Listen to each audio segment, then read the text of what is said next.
If we constantly focus on perfecting ourselves, we're never ever going to feel like we're enough. And that goes to the root what perfectionism is, a deficit, right?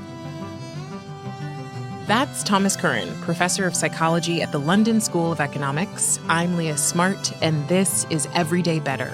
Stay tuned for more on the trap of perfectionism and how to get out of it.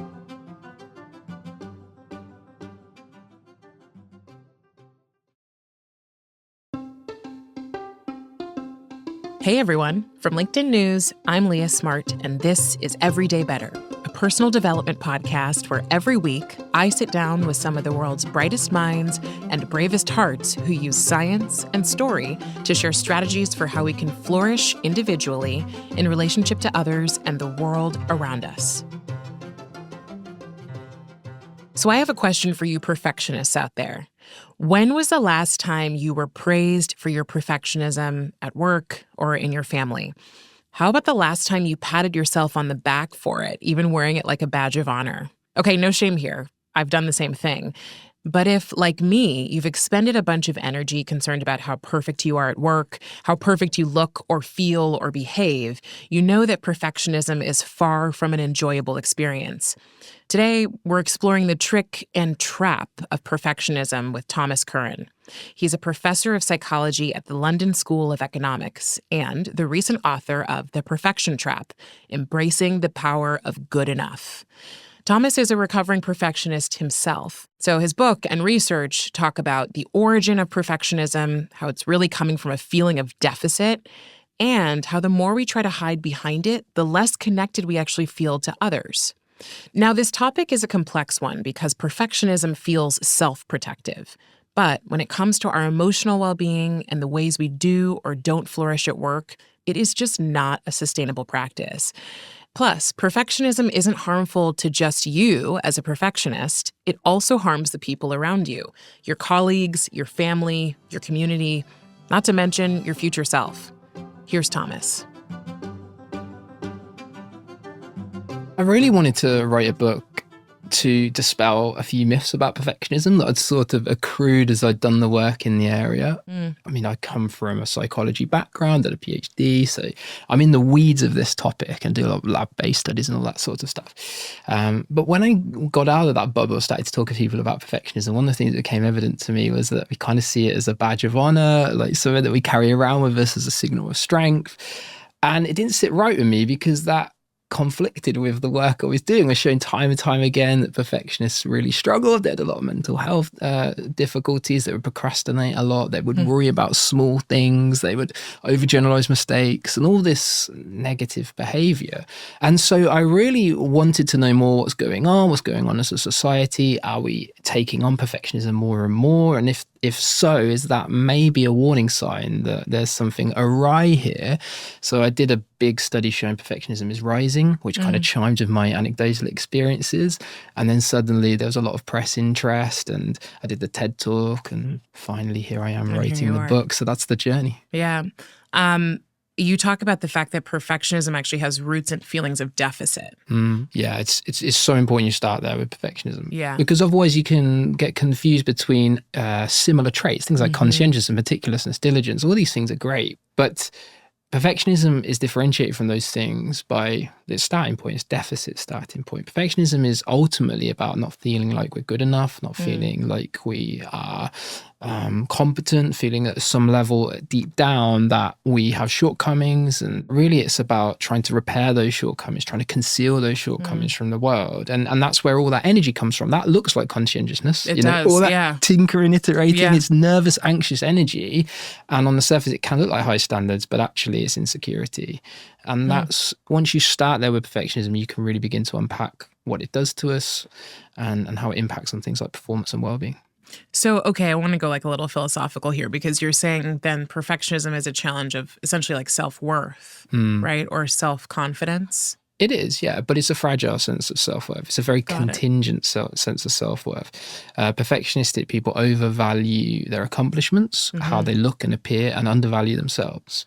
So it's a constant battle, really, with the world, trying to prove to other people that I'm enough. I'm enough. Yeah, I'm okay. You know, and it expresses itself in this sense of need for reassurance. So we're constantly trying to get reassurance from our bosses or our family members or our friends or whatever it might be.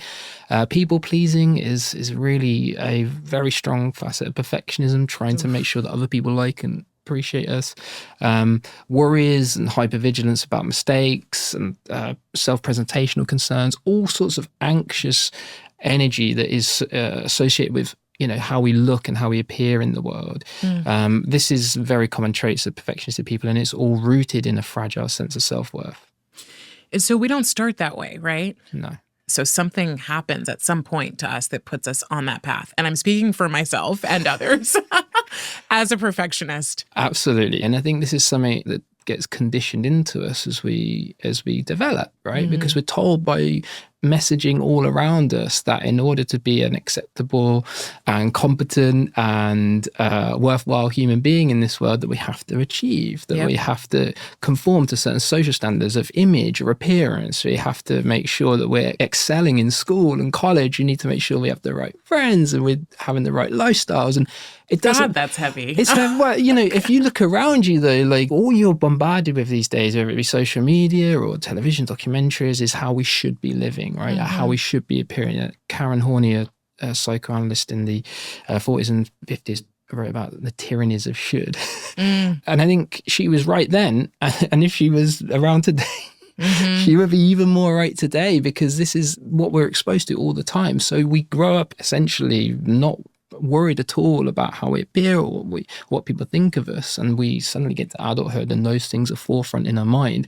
So of course perfectionism becomes a part of our identity, because really perfectionism is about bridging the gap between the imperfect person with shortcomings, person with foibles, person who has limitations and all the rest of it, and the perfect person we're trying to project into the world. That's perfectionism, really, carrying across that gulf. And all of us at some level, I think it's unavoidable. I think we will all carry around some of that. Now, some people have a lot, some people have a little bit, but I don't think in today's society anybody can truly said to be having no perfectionism. Are we conscious of it all the time? No, we're not conscious. It reminds me of H.G. Wells' short story, The Land of the Blind. It's a story about an explorer who falls into a valley where miraculously he survives, but he finds himself surrounded by an undiscovered tribe who are blind. They can't see. He thought that he would be the king of the blind because he could see. That would be his superpower. But actually what he found was sight means nothing to people who have never seen. Right? And this is something that I often think about in modern society, that we don't think perfectionism is abnormal or something that should be avoided or perhaps curbed, because everybody is the same way, right? All around us we see limitless images of perfection, so we all kind of fold into the same idea that we need to have high standards, we need to excel, we need to strive all the time, not understanding or recognizing perhaps the full extent of the damage that can do to us both as individuals and as society. What got you to this point of going, I've got to look into this from a personal perspective versus just kind of like looking out in the world and seeing perfectionism? One of the things that I was aware of when I was, particularly in my early 20s, when I was pushing myself really, really hard, was that yes, I was succeeding, but it was coming at a tremendous cost. Like I never felt like I had a life, really. I was moving around so many times from different cities, different continents even. I never had any friendship groups or strong community because you just keep moving time and time again. And before long, I was experiencing a lot of burnout. And so, it was a professional interest, but it was also a personal one too. And once it became evident to me perfectionism was actually holding me back way more than it's carrying me forward, it became a bit of a mission, I suppose, to try to figure out what on earth this thing is, why it is that it has all of these really curious, often contradictory outcomes, and why it is that not just me, but everyone around me just seems to carry this intense need to prove themselves all the time, which comes at a heavy price. It's also this feeling of aloneness in it, that like, oh, it's me and I have to do this and I'm the only person who maybe is feeling like a perfectionist, and everyone else maybe isn't feeling that.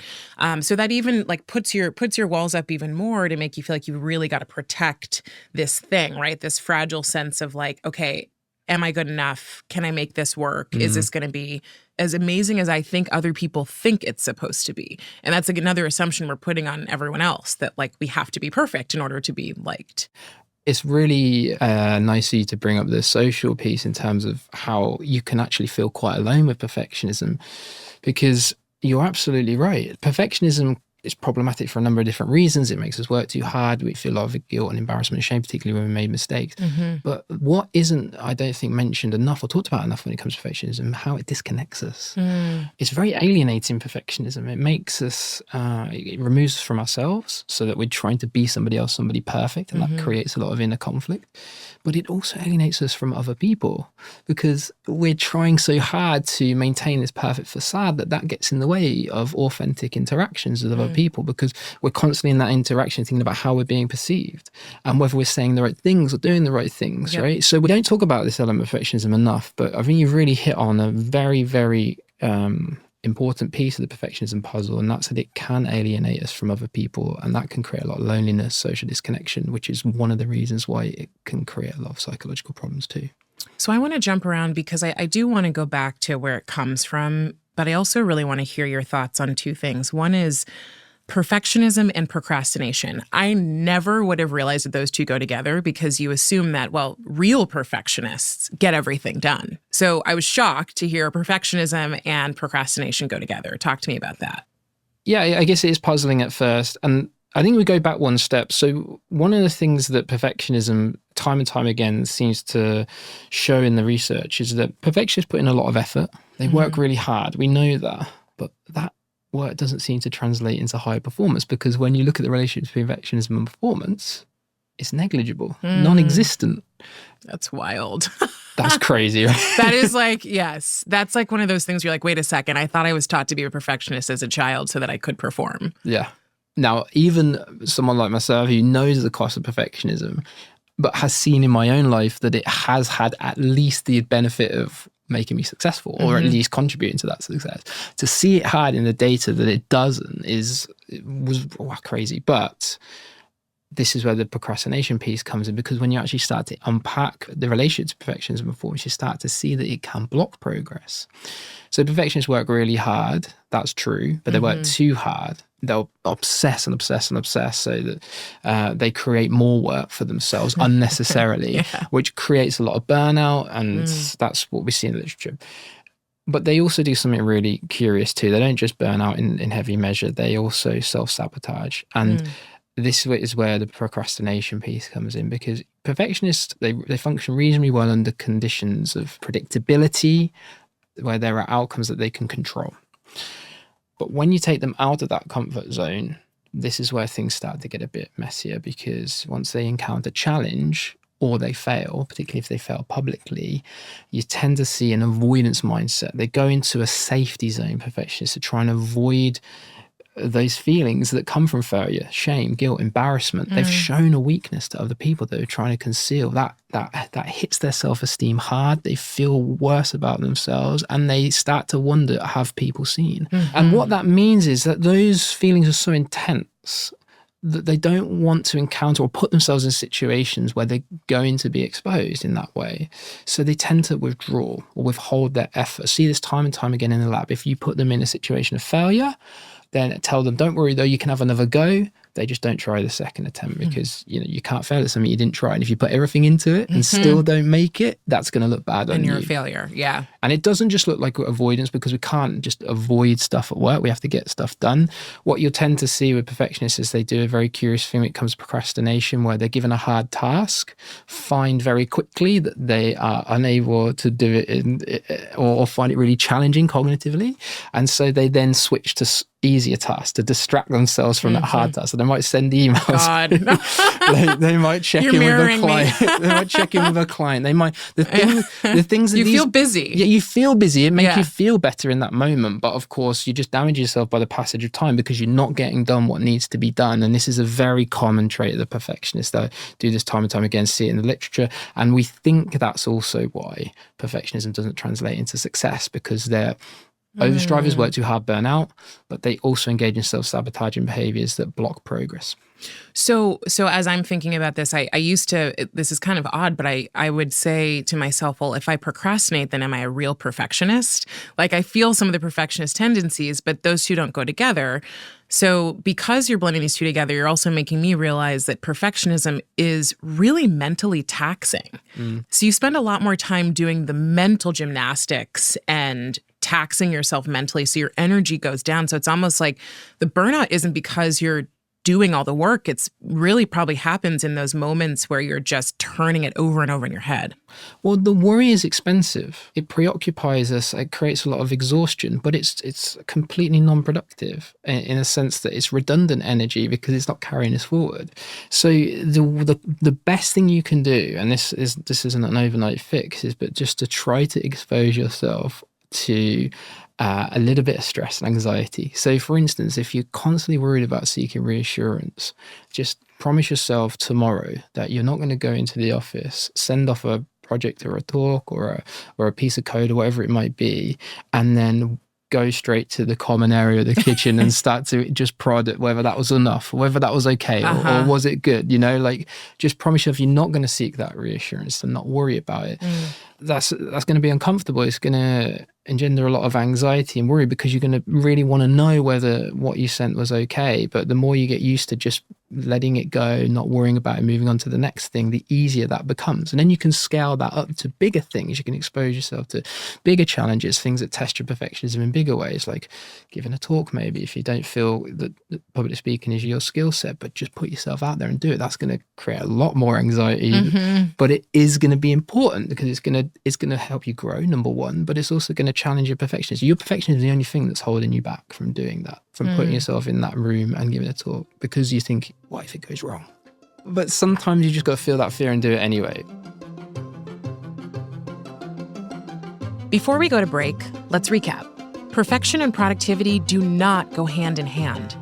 Perfectionism stops action and invites avoidance. So instead of worrying about how to get it perfect, make moves to get it started and trust that you'll improve along the way. We'll be back in just a few minutes.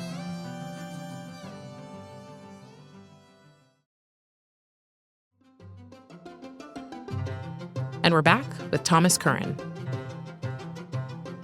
I want to backtrack to causes because there was a really surprising cause to me that you talked about when it comes to perfectionism, which is genetics. Yeah. Tell me about how genetics is involved with perfectionism. Well, the way we turn out is massively influenced by genetics. About half the way we turn out in general is influenced by genetic factors. And a lot of research shows the same for perfectionism. About a little bit less than half, 30 to 40% is inherited. But that can be amplified or it can be silenced depending on the environment. And this is why perfectionism is a spectrum, right? If you have somebody who's predisposed to perfectionism, it's likely you're going to see that perfectionism expressed in a quite influential way in their lives. Whereas if somebody is less disposed to perfectionism comes into the world, I think they're still going to feel those forces, but not in the same intensity as someone who's has, a high maybe level of inherited neuroticism or inherited perfectionism, in which case that would create more of a difficulty. So, it's not nature, it's not nurture.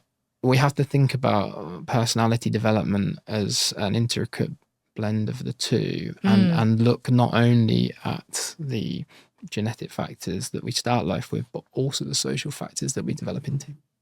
You said there are 3 types of perfectionism, right? There's the self-oriented, socially prescribed, and then there's the other-oriented perfectionism.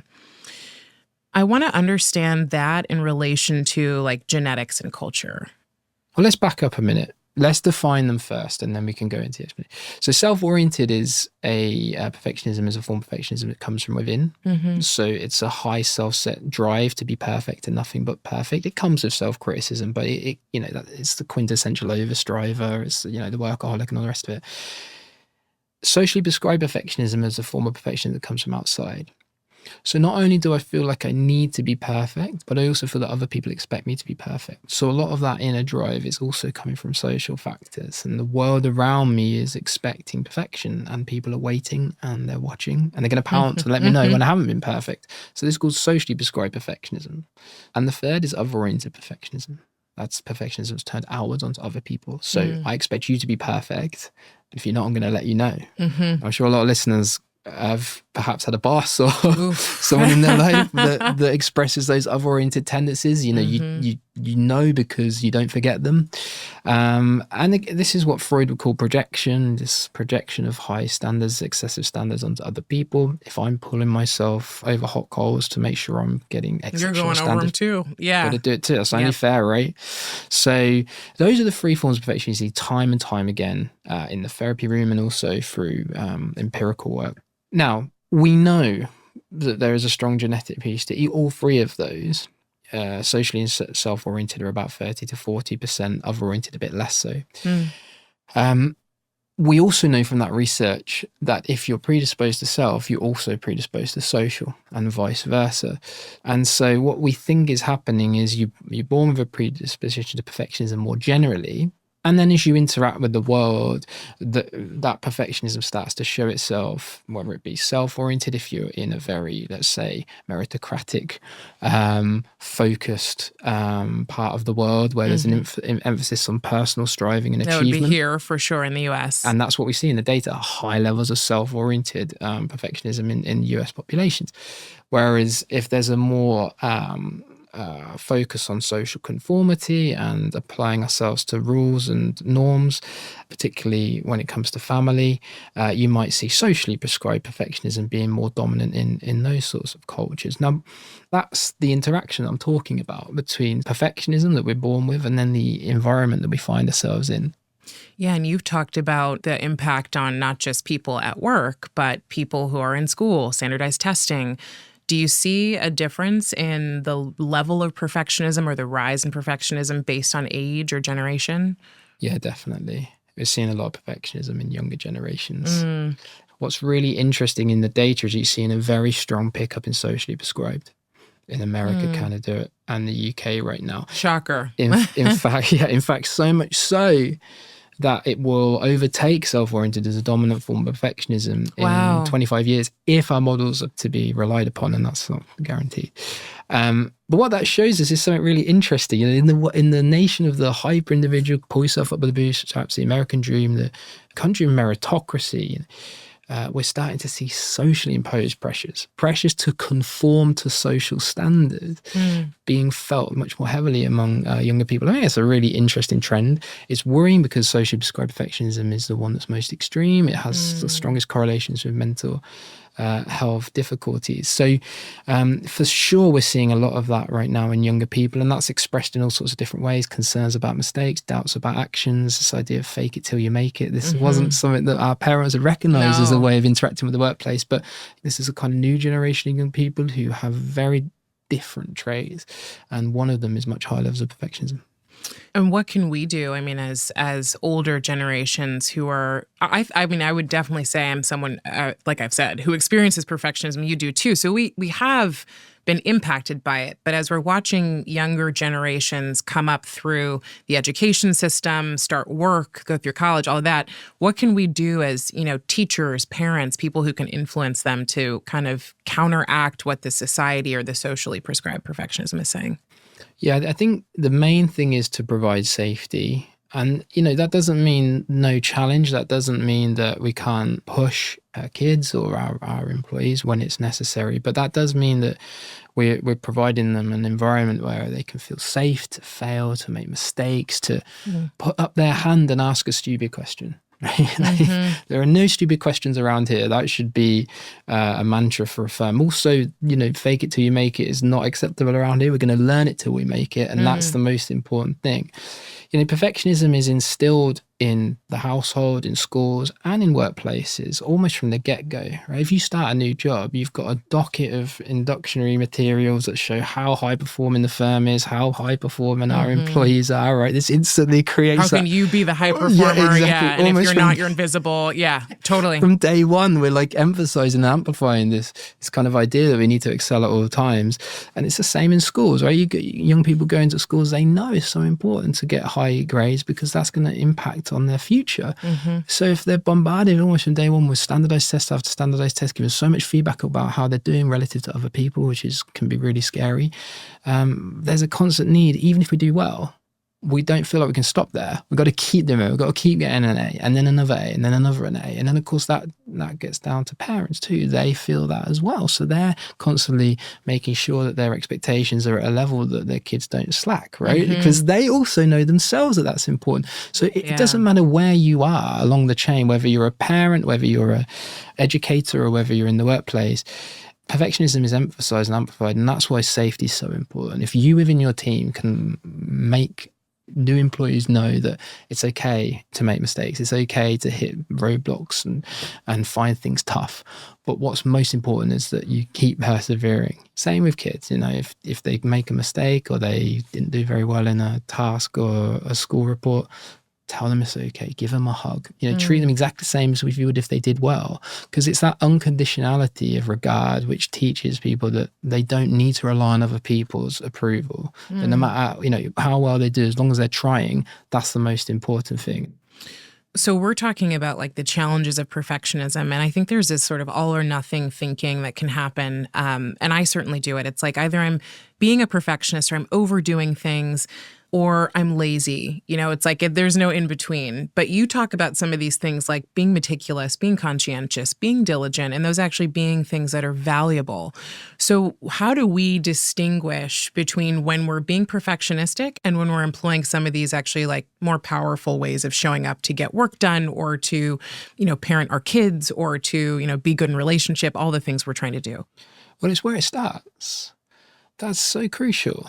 If we are consumed by worry about what other people are thinking or about the consequences of not doing something, then that's going to be perfectionism. That's going to be anxious energy that's used to work harder, push our kids more, push our team more, to the point at which, we become unhappy in ourselves, but also unhappy in our households or unhappy in our workplaces.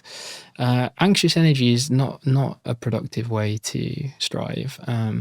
But if you can hold on to the high standards, if you can hold on to a sense of meticulousness, diligence, as you said, but manage to rid from those things the sense of insecurity and worry, that's where you're into a zone of high performance. And the way that you do that is to simply reconnect with purpose and reconnect with the reason why you're doing these things in the first place. If you take the workplace, we all enter into professions because we had an interest at some level. But through the process of it's so simple, but it's so true. Going up the ladder or getting into the weeds of our jobs, we kind of forget that because we just go from day to day.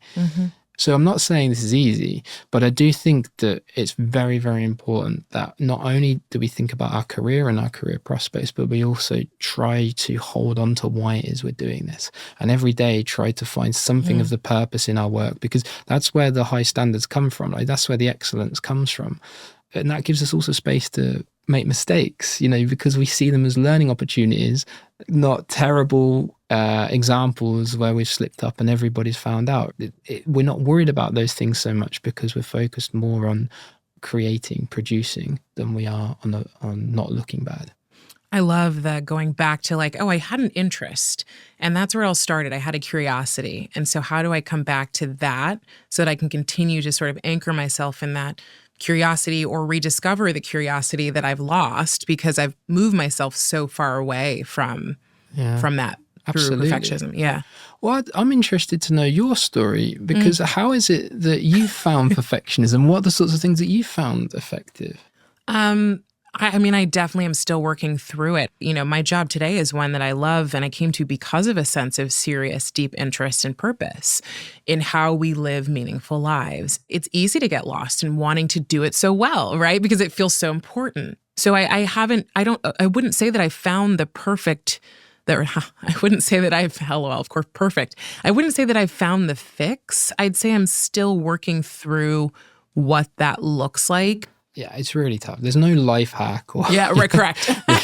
Like we're all work in progress, like every single one of us, and we will always be right until the time that we retire and beyond. Right. And I think that's so important for us to hold in our minds, because if we constantly focus on perfecting ourselves, we're never ever going to feel like we're enough. And that goes to the root what perfectionism is. Deficit, right? So, and that applies not only to the way that we interact with our jobs, but also the way that we seek help and try to embrace self-help, not in a perfectionistic way, to be like, how can I do this perfectly? Oh, I've gotten caught in that trap, yes.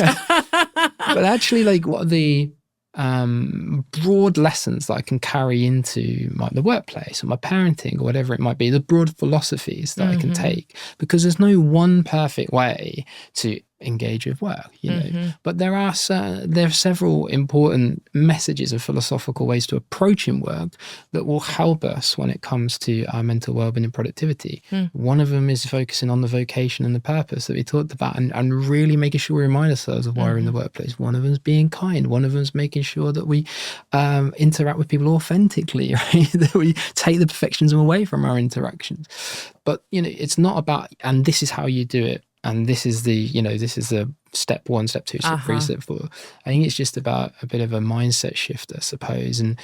And that's really, I think, the biggest way that you can overcome perfectionism is to embrace all of yourself. Exactly. I don't think there's any real work that's like inner work or, that has kind of this like soft skill attached to it that is a 1, 2, 3 step thing.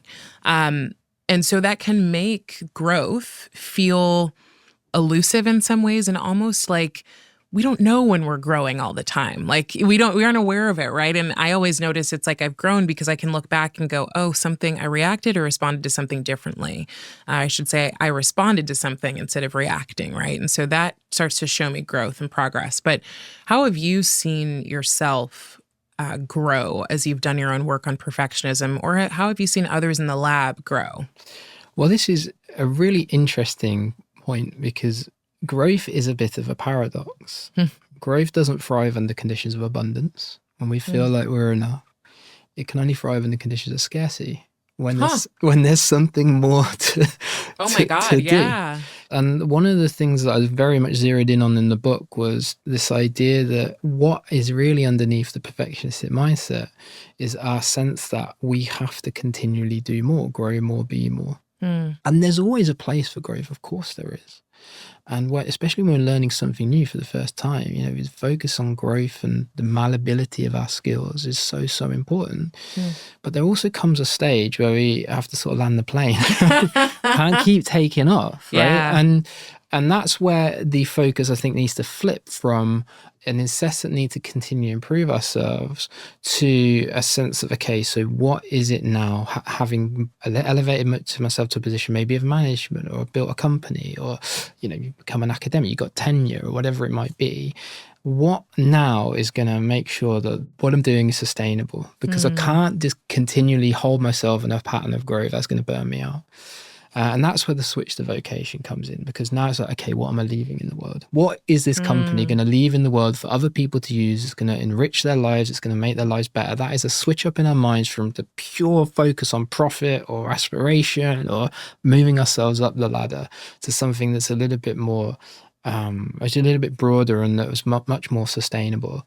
And I think that leads to a more rounded and sustainable life. So I'm not against growth or the growth mindset, but it's not good all the time, because left unchecked, it can turn itself into perfectionism. Ooh, yeah. I think that's a big challenge too, because we were always talking about growth and growth mindset took off, and that culture really gets cemented in work environments where you're always sharing a learning and a mistake. And so it's almost like the idea of growing and the idea of making mistakes and learning becomes performative, right? And even that can hold its own form of perfectionism because you're sort of holding up this image of this person who is always growing. And so I do think that that's a really good, it's a really good point. It's an aha for me going from, what am I leaving behind, my legacy and my vocation? Yeah, and it disarms perfectionism almost overnight, because, even if we do make a mistake, those are just part and parcel of life, right? Like those are part and parcel of just being an imperfect human being in an imperfect planet. So those things don't hit us so hard if our bigger purpose is to leave something for other people to use. My grandfather's a carpenter. He was only interested in leaving things for other people to use. They still stand the test of time now, long after, sadly, he's no longer with us. You can see them in the pubs around Northamptonshire, where I grew up.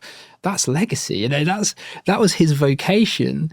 And yeah, okay, if he made a mistake on a job or did something that perhaps the client wasn't happy with, yeah, you know, you would think, oh, no, that sucks. But it's not going to lose any sleep over it. Right. Because, you know, he realizes that what's much more important is the bigger picture of his work. And I think that's the same for anyone, you know.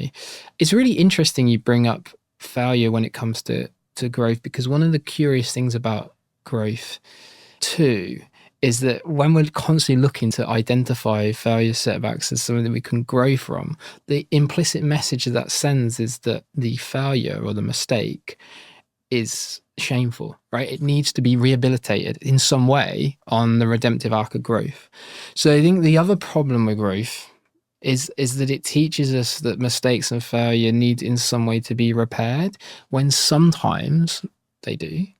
But sometimes they don't. Often it's the case. How many times in the workplace have you made a mistake, slipped up, and you knew what to do? Like you knew what you needed to do in that moment, but for just some reason, because we're fallible, we just made a mistake. There are all sorts of instances in failures and mistakes where there is no growing to do. And I think sometimes if we constantly need to grow, it robs us of an ability to just sit with that failure for a second and recognize that we're just human. And then make mistakes. Yeah. Oh, well. Yeah. And you can sit with that and you can accept it, and you know, you can move on. Is there anything else you'd want to leave with people around perfectionism, maybe that you've learned since releasing this book? Well, you know what I've learned, like most from releasing the book, is that it's okay, like when people don't like something. Because when I was writing it, I was petrified that people would not like it. Right? It took me 3 years. My editor was ready to throttle me by the end of it, because she was just like, you've got to finish, Tom, stop editing, stop iterating. But I was so petrified that like it wasn't going to be well received. And I was just forced to send it into the world. And this goes back to the vocation piece, right? Because now it's in the world for other people to read. And you've got no control then. And there's something you catastrophize these things. And then when you do get somebody who doesn't like it, you think, actually, it's okay. It's not the disaster I built it up in my mind. So the great lesson for me with the book was really that just send things out. Like, don't worry about reception. Put your best effort into the book. Make sure that you put your heart and soul into it, absolutely, but let it go. I think that's one of the big lessons I try to teach my students and anyone that I interact with, that, you know, there comes a point where you've got to let things go and just let the knowledge that you are giving something to the world be what the ultimate driving force behind what you do. And if you can do that, you realize suddenly that nothing else matters. It's not about you. It's not about the reception. It's just about the work. And so that's probably been the biggest lesson for me, that, you know, done is better than perfect, and move forward, hopefully to the next book. Yes. Can't wait. All right. I'm going to have you complete these 3 statements for me, Tom. Better humans are empathetic, compassionate, and agile. And I think those are the 3 characteristics of good humans. Better work is quality over quantity. And a better world has? A better world has the same things as better humans have: more empathy, compassion, and courage to look at how we can make things better. I think if we spent more time trying to perfect our societies rather than to perfect ourselves, I think we'd be in a better place. Ooh, I agree with that. Thank you so much for being here. Thanks for having me.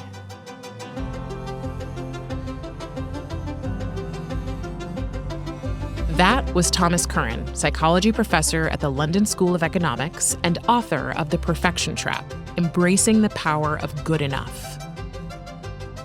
Everyday Better is a production of LinkedIn News. The show is produced by Grace Rubin and Emily Reeves. Asaf Gadron is our sound engineer. He makes sure we sound good in the studio. Tim Boland mixed our show. Sarah Storm is our senior producer. Dave Pond is head of news production. Maya Pope Chappelle is the director of content and audience development. Courtney Coop is head of LinkedIn Original Audio and Video. Dan Roth is the editor-in-chief of LinkedIn. And I'm Leah Smart. Thanks for coming with me, and I'll see you next week.